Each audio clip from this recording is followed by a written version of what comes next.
Hello everyone. On this tutorial video I am going to teach you about shading and different areas and ways to apply your shading.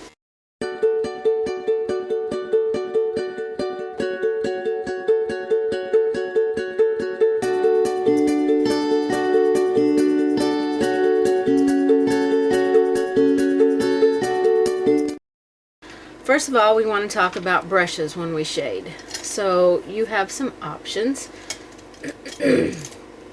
for shading. So you can use an angle brush, and I will demonstrate all of the brushes that I have. Most people float with an angle brush. It's never been my favorite brush to use. I can use it and I will use it sometimes, but it's not my #1 choice for brushes. However, whatever brushes that you love and love to paint with, those are the ones that I recommend that you always paint with. I would never tell you that a brush that you're using is not going to do as good as a job as another brush, because that's just simply not true. You could have learned your own way of using that brush that gets the same effect as if you were to use a different brush. So I would never tell you that your brush isn't going to work as good or get the same effect, because that just simply isn't true. So for floating, the brushes that I like to use the most are these curved flats. Now these brushes are discontinued, and I used to sell them on my website. Last year Low Cornell was bought out by another company, and they discontinued several styles of brushes, and this one happened to be one of the ones they discontinued, which is my absolute favorite brush. I still paint with it, but you can no longer get it. You can take a flat brush, but it's got to be one that's that's about the same length of bristles, and just curve one of the edges, cut them off like a filbert on one edge, because that's basically all this is. It's cut like a filbert on this edge, and it's a flat on this edge, a flat. So that's why it's called a curved flat. But you can make your own. I have made my own. So these are the three options that I recommend you float with. I have seen people float with filbert brushes. So you can do that. If you've learned to float with a filbert brush, go for that. But these are the ones that I use more frequently. So currently I mostly use a flat brush, because this brush is no longer available. I don't want you to get your hopes up of getting this brush, and you just can't. But this brush was great for teaching people how to float. So I'm very disappointed that it was discontinued. So these are the three brushes I will be demonstrating with today to float with. So I've drawn out, let me wide angle out here, just some different things on here that we're going to practice doing some floating with. So this is a couple of apples, so we'll have some floating or shading back here. We're going to have a little place right there on both of these apples. So this is a bow, so it's got a knot here in the center, and then it's got our loop openings,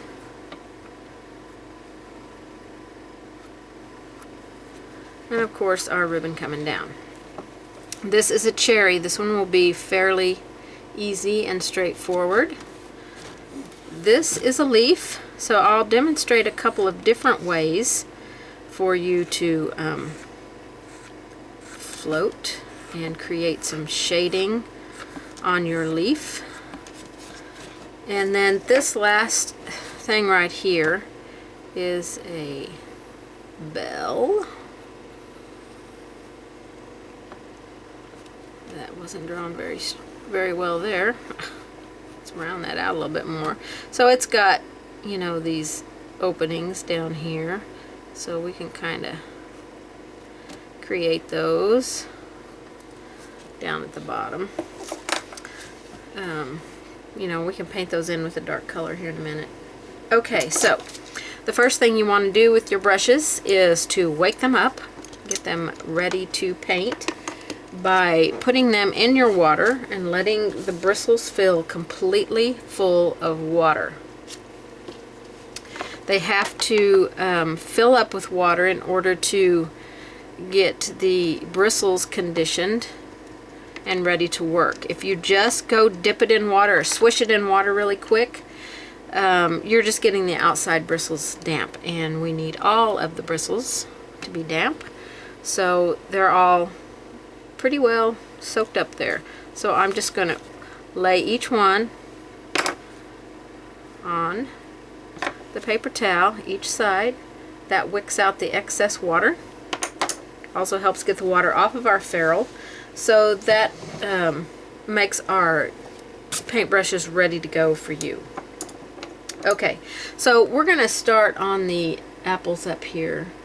So our base color here is Country Red. I don't have a dark red out here, so I'm just going to create one. So I'm going to put a little bit of our base color out and some lamp black. Lamp black or soft black, either one. I might go with soft black because it's got a little bit of brown in it. I like that a little bit better. Okay, so now I'm going to show you the technique I use for floating. If you have developed a good technique, I say stick with that. But if you are struggling and you want some ideas, every single teacher, designer will probably show you how to float in their way. So you have to take what you learn from each teacher, instructor, designer, and figure out what elements or which instructor helps you learn to float the best. But this is how I do it. I always spritz water on the side of my palette. I always want clean water when I'm floating. I never want to go to my dirty water because it will leave a cast shadow on your float, and you can't get it out unless you base coat over it and start all over. So I like to have my clean water over here where I can pick some up. Now I pick up on the toe of the brush. This is the toe, and this is the heel on an angle brush. On the toe, pick up a little bit of each color. I've got a little bit too much water on my brush. Can you see how wet that is? So I'm going to go lay this on my paper towel and let it wick out the water that's in my brush. I want water in my brush, just not quite that much, so I'm going to go right back here. So the water that was here should be sufficient amount of water for me to start my floating. And that probably won't be dark enough. Let me put a little bit more of the soft black in there. Make it just a little bit darker. So we're going to float down here and around this apple. Okay, so this is a V right here. So we want to push our paint into that V and kind of bring it out and walk it and kind of round it. And then I need some more water. This is a piece of cardboard that I'm painting on, and it's soaking the water right out of my brush. We're going to walk it around this apple here. And just very gently smooth it. Or, if you've watched a lot of my videos, I like to use a mop brush and just mop that and gently, very gently mop that and soften it. Mop brushes are a great brush. You use them dry. I do sell these on my website. I think I have a few left. I haven't ordered brushes for 2018 yet. Use it dry. You use it in the water area. The water is on the heel side, the paint is on the toe side. The heel side lays down water for you to help smoothing out the paint. So when you need a little more help smoothing it out with a mop brush, then you go into the water area and very gently tap in that water area. You only go into the paint and barely tap. If you feel like you got too much paint laid in there and you want to remove a little bit of it. If you just tap and tap and tap and tap and tap really hard while it's wet in one area, you're going to remove the paint completely off of there that you just put down. Now to clean our mop brush, we go to a wet place on a paper towel and clean it, and a dry place and dry it off. We clean it after every single time that we use it so that the paint doesn't stay in the brush. If it stays in the brush, when you go to use it somewhere else, it will reactivate the paint in the brush and you will transfer it to another place on your design. Alright, we're going to lay some in here. A little bit more. Now, when you're floating, you want to try and get a brush that works well for the area that you are painting. It means it's going to fit in there well. You don't want a little, you wouldn't want to float this with a little brush like this. You will work way too hard. You'll leave hard lines, and you'll be frustrated with your floating. So bigger brushes work best for floating. And just, okay, so now this right here, just try to use a bigger brush is what I want to say. I'm going to be up on the toe of this brush right here and go into that area right there. Got a little bit outside my lines there, so I'm just going to remove it with the wet part. So we're just going to start creating our little place where our stem comes out. Okay, so now this float down here, we're going to want to bring it up into the apple quite a bit, because I think our highlight is going to come on this set, is going to come from this direction. We're not going to work on highlights on this video. We're only doing the shading. So our shading needs to tell us where our highlight is going to be going. You predetermine your highlight by deciding if you want your highlight to come from this angle, from straight above, from straight below, from this angle, or this angle. You get to be the creator of that decision when you're designing your own stuff. If you're following another designer's idea and you would prefer that your highlight come from this side and it's coming from this side, just work your shading to know where that your shading needs to go. Because if your highlight's coming this way, you're going to be way more shaded down here on this side. Okay? If your highlight's coming from this side, all your shading's going to be over here. Okay? So just think about that when you're working on your shading. So on this one here, we're going to be up on the toe.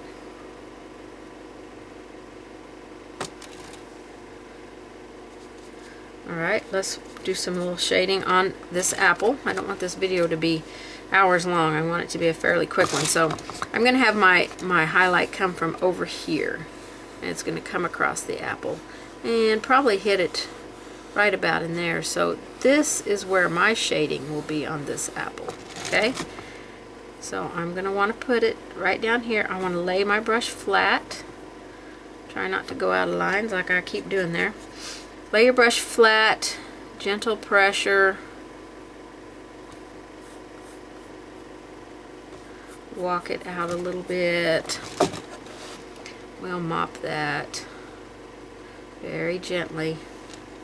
Remove the paint from your brush. Okay, I'm going to increase the height of this float right here.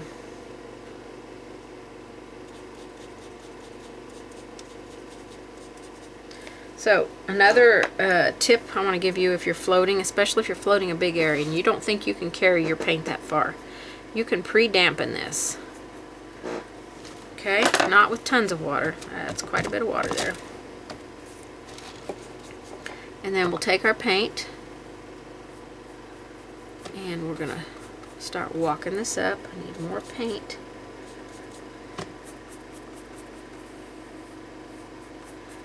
We're going to walk this up into the apple more, and I'm going to mop that. Mostly in the water area. Now I'm barely going into here. going to go a little bit harder there because I didn't really want to get into that shading again. So I can see right in there I need a little bit more shading. But this is looking pretty good down here. Now, when you shade, it usually takes more than one time to get it where you want it. So generally we shade 2 times. So this time, this first shading is a combination of our base color, which is Santa Red, and no, it's Country Red, and a little bit of soft black. So when we come back for our second one, we might want to do a little bit more, or just do plain soft black. I need a little water on that edge.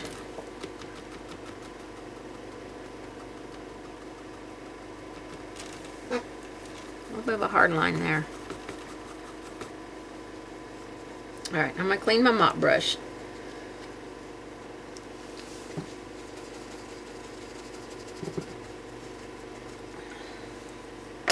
And then on here, see that little spot right there? Let me zoom in. Right there. There's some hard line stuff going on there. And I don't want that, so I'm going to take some of my base color and kind of tap that in and just kind of blend it out right there. Kind of smooth that out. Okay, I'm going to move on to, whoop, wrong way. I'm going to move on to a different brush, and I'm going to go with my flat brush here. I really enjoy painting with my flat brush for shading. It's it just works out well. I'm going to fill these in real quick.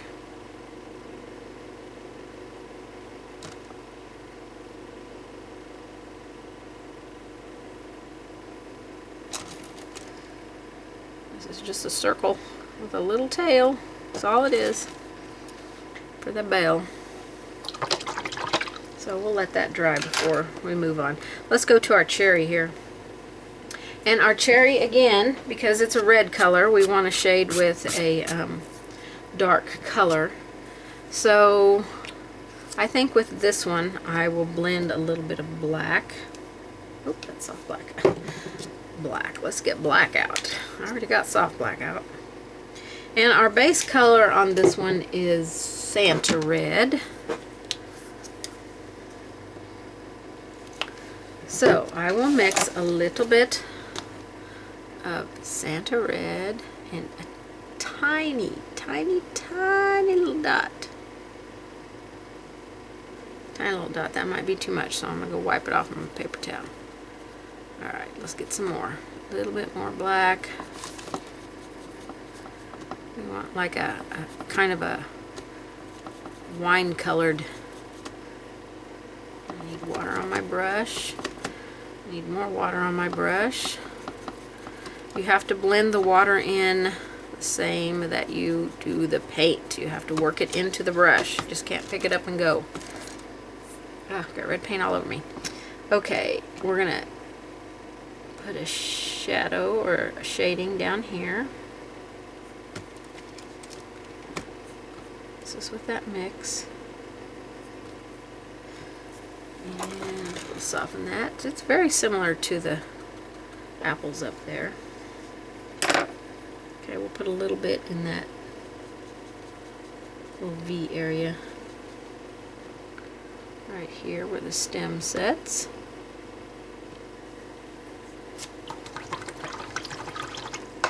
Okay, I'm going to let that set because it's going to take a minute to dry. Let's go to our blue here. Get this paint off my hand before I transfer it somewhere. So I'm just going to take a darker color of blue.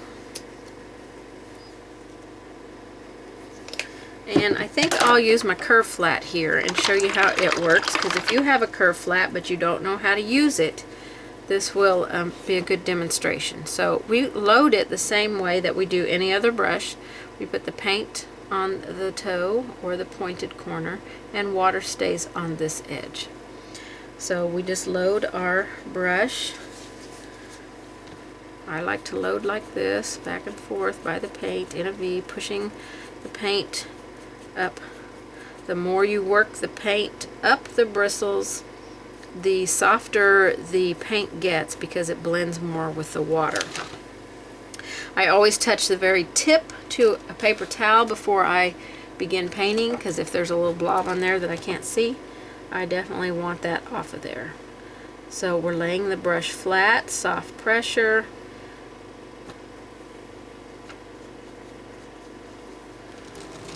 Okay, we'll go to this side. We're going to lay the brush flat. Need a little bit more paint. Soft pressure. Go around that shape right there. Okay, it's already making it, you know, making these look like they're tucked underneath that knot. Okay, so in here, inside the loops, it's going to be darker in here. So we're kind of just pushing it in with the toe there, and then when we get in this fatter area, we can lay the brush flat and give it some soft pressure. Okay, and you'll repeat this. You know, when you're ready to do your second shading, you'll repeat it. Now this video is only about shading. We're not going to be doing any highlighting on this video. I will do that on a separate video. So I'm laying my brush flat, and then just kind of walked it out there. Now when you pick up paint or water or both, you always have to work it into your brush. You can't just pick it up and go. Doesn't work that way.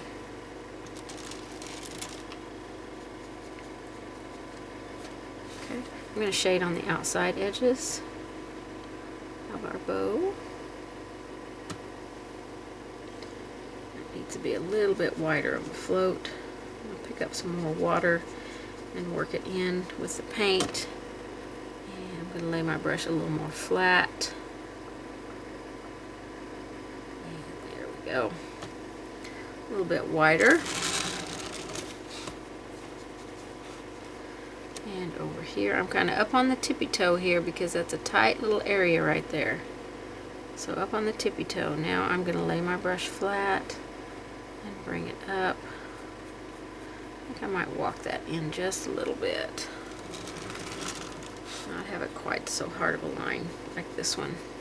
So I'm going to come over here. This is still wet, so I have to be careful or I'll start moving. And just kind of walk that in a little bit. I think I'll mop this one. It got a little wild. Okay, now on the loopy loop, I'm going to want some shading down here probably. And we'll put just a little bit up here. You could do it on side to side too. And another thing that you will want to do, that you can do with this brush or a flat brush, you can do it with an angle, you can do it with any of the brushes, is create some gathers in your fabric here.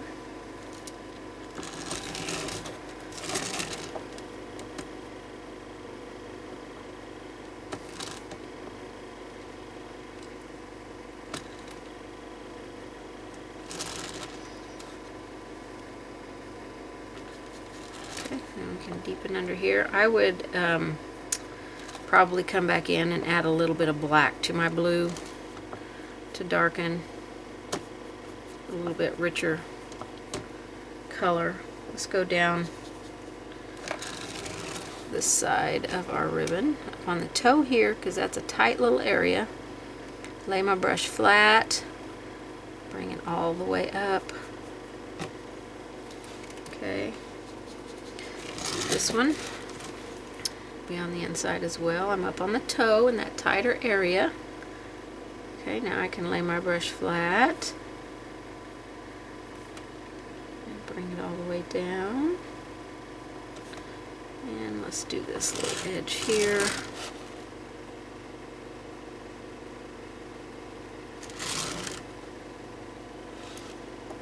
So that's our shading. I would walk this over a little bit more. And there's also, like, you can create dips in the ribbon. So let's say that this is a high spot here, but this is a low spot. So we can put some shading. That wasn't dry, so I probably shouldn't have done that. We can add some shading across there. Or let's say this dips in right here. We can put some across here. And create a little bit of a dip within the bow. And then when we come back and add our highlight, we would add our highlight here. And so that would make it look like it's going like this, you know, up and down like that. Okay, so that's pretty much our bow. You know, you go back in and everything would get done twice. So, you know, and darken it, and then you would go from there with your highlights. Okay, so that's pretty much the bow there in a nutshell. Let's go back to our cherry so we can finish it up with our black and red mix.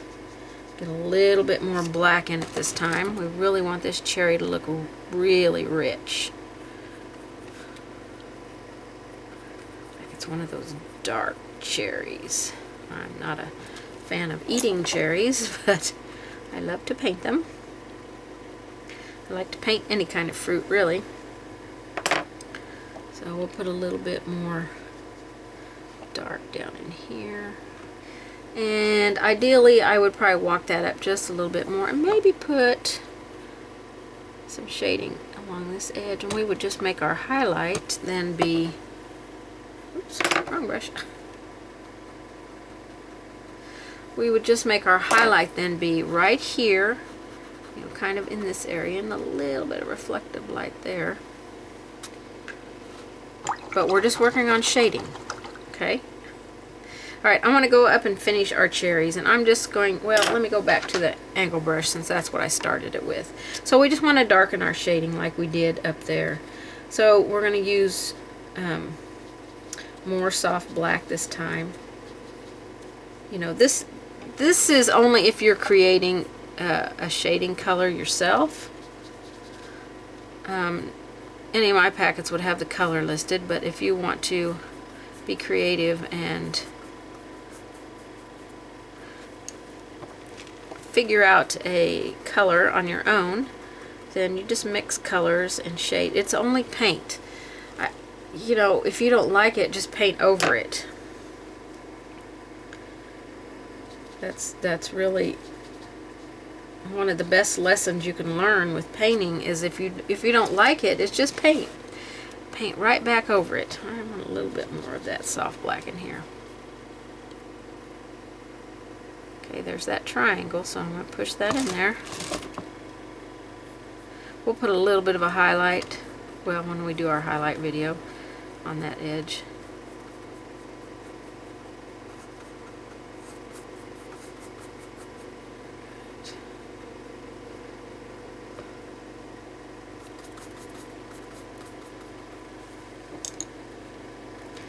Alright, let's very gently mop that. Very, very super gently. A lot of water there. Okay, so that's some good shading on our apple. And then we'll darken our little stem area. Really dark down in there. Okay. Okay, so that's going to finish the shading for the apples. We've got the shading for our bow done and the shading for our cherries. So let's work on our bell up here. So for our bell, let's use some antique gold. And I am going to go to my flat brush now, I think.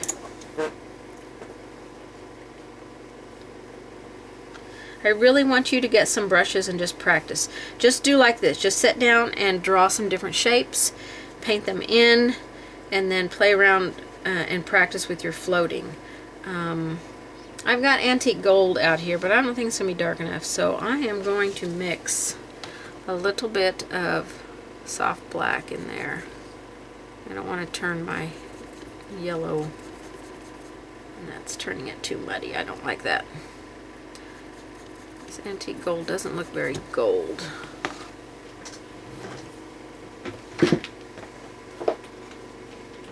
Let me get a different bottle. See if the color is different.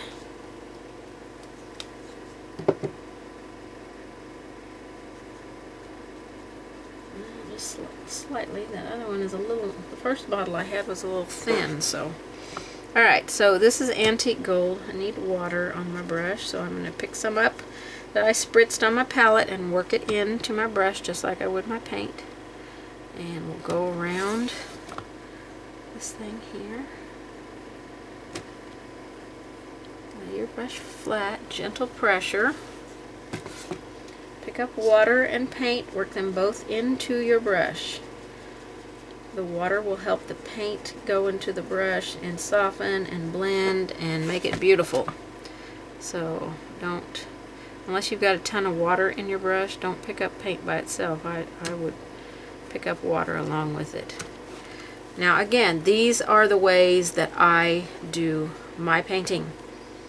Like I said, if you take a class from somebody else or anything, they may do it completely different, and that is perfectly fine as long as the end result gets you to where you want to be. I struggled with floating when I first started painting. It just was so hard for me to get, and so I took some things that I learned from some other people and developed a way that made it work great for me. So that's what I want you to do. Okay, so this little area that goes around out here, I didn't put a second coat on it, and I should have. We're going to shade this out here. And I want to put some along the bottom down here. I'm going to go around my things. Here, you could wait and paint those in after. Might make it a little bit easier.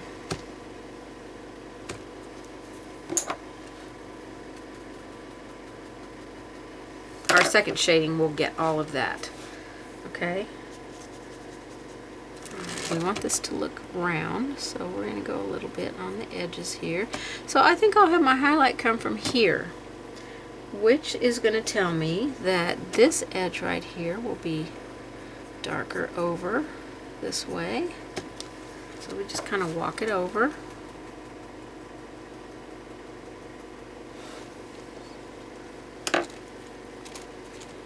And then this can be kind of a reflective edge, opposite of our highlight there.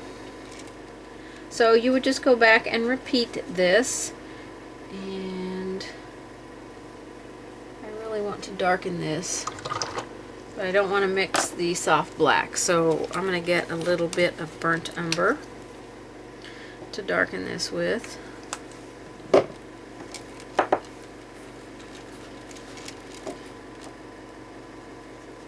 And burnt umber is a little bit more transparent, so it makes a great floating color.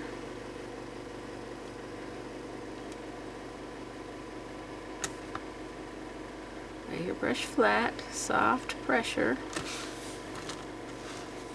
I'm going to pick up some water and some paint here. Go along this edge. Mess my shape up there.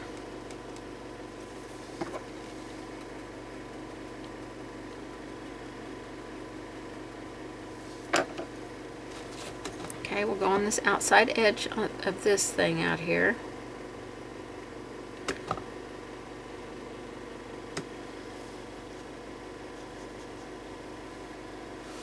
We'll go out here on this edge.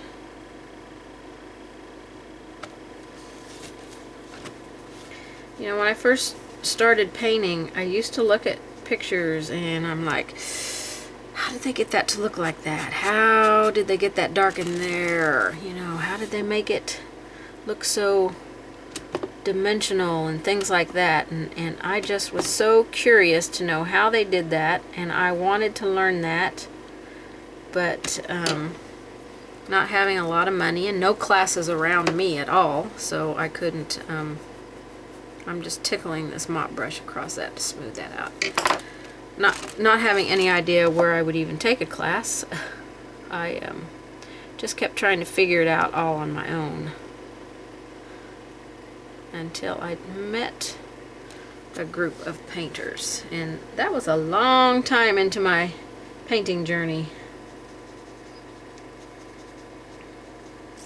So a lot of it is just trial and error, figuring out on your own, or, you know, not necessarily figuring out on your own, but once somebody shows you something, figuring out how to make it work for you.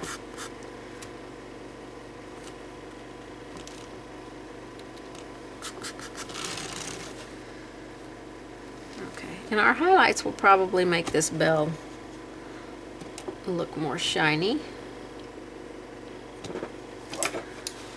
But we're not doing highlights, so we won't be doing that.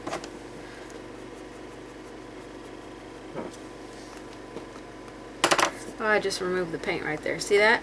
Because it wasn't dry. So you have to let it dry before you can. It has to be completely dry. Cool to the touch is still wet paint.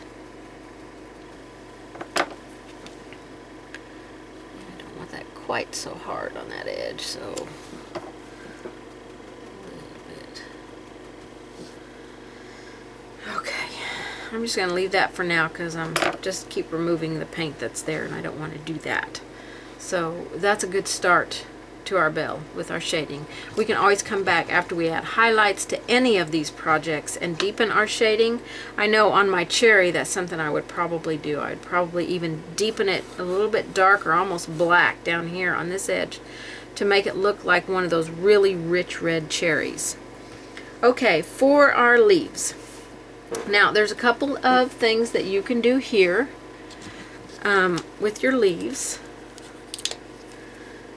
So let me get some darker green out here. I'm going to do one side with my flat brush and one side with my curve flat, because these are my two favorite brushes that I like to use. So I'm going to load a little bit of paint on my brush here, a little bit of water,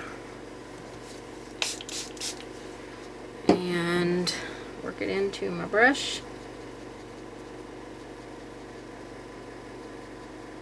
Touch my paper towel to remove excess water and paint. Now on this side, I'm going to come up the middle and then go down beside the vein.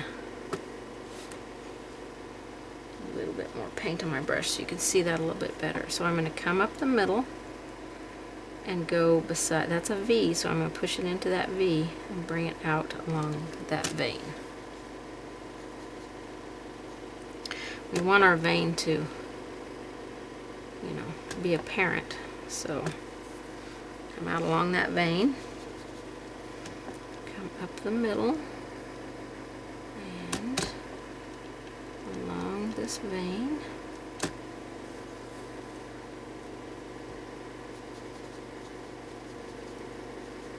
This way gives you a lot more detail.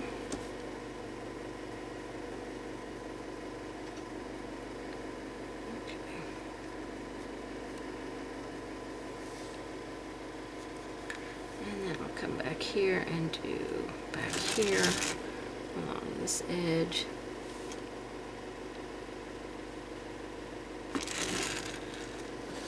Okay, so see how we kind of created our veins coming out here.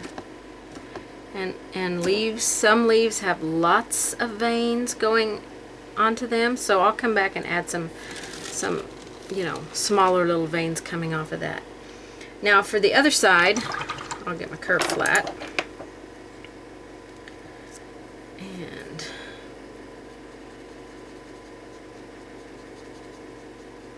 we are going to go down this other side. Now I'm just going to go straight down this side, ignoring those lines that I drew in there, leaving a gap in the middle. I'm going to come along this back edge back here, because normally the base of the leaf, unless it's up high, is tucked under something, so it might be shaded a little bit. And then for all of our veins, we're just going to paint them in like this.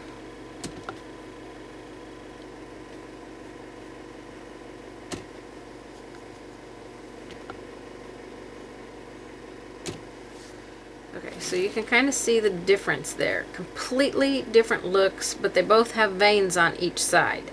I happen to like this one because I can now go back in and darken just right here next to that center vein and give the leaf a little bit more depth.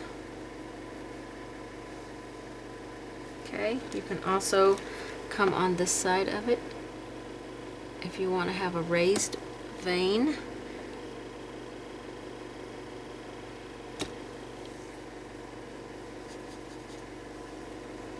Make sure anything that you've painted previously is dry before you do this, though, because you'll remove your paint and then you'll be sad.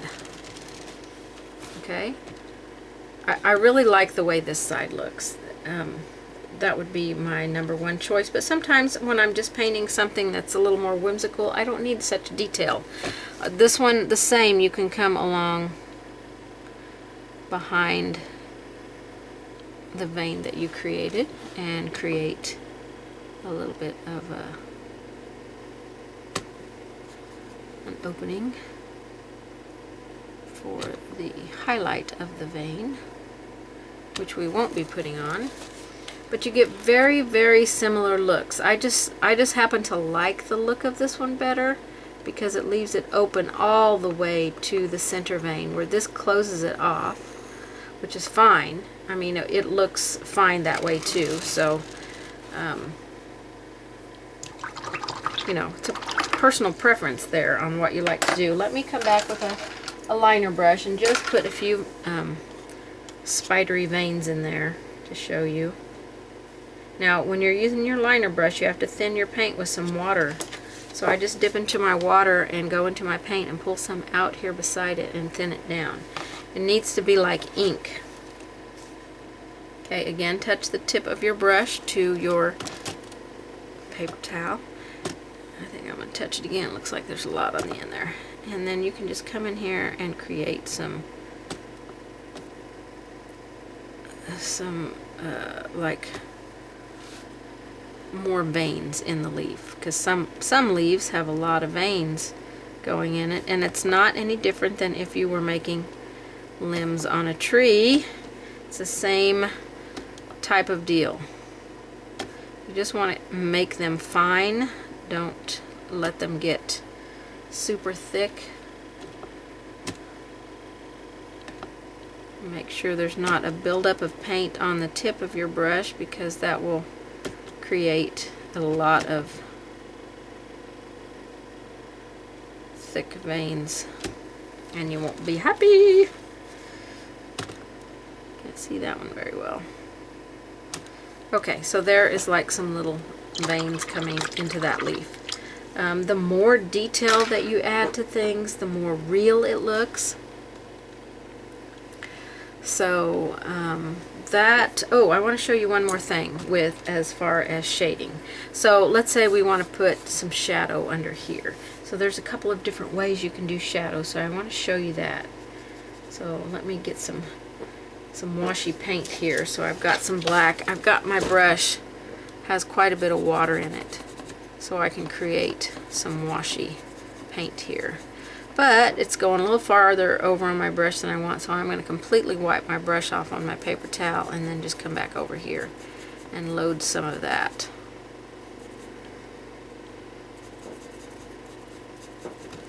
Okay, so let's say under our cherry we want to have a shadow, but we don't want it to be right against it. You know, we want the light to look like it's coming, you know, kind of behind it and casting a shadow. So we can come out from our cherry like this and create a shadow, and then we can also create the same kind of shadow around our stem. It wouldn't be that wide, but you kind of get the idea. It looks like it's raised. The stem looks like it's raised up off the table. Okay, so if I had my stem raised, I wouldn't necessarily have this part raised. So I could come back and put my shadow right next to my cherry and kind of pull it out. Don't be afraid to use your fingers and finger paint, okay?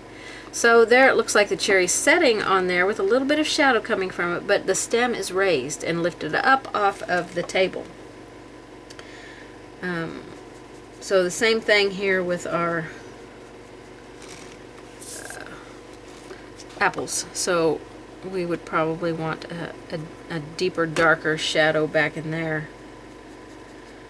So I'm on cardboard here, so it's not going to let my paint really do, you know, a whole lot of other than soaking in.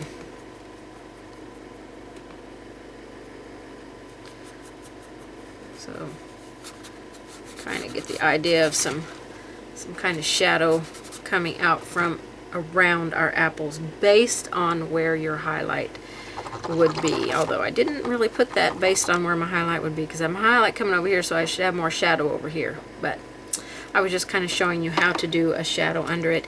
And then you would come back after it dries and really, that feels like it's pretty dry, and really tuck some dark paint back in here.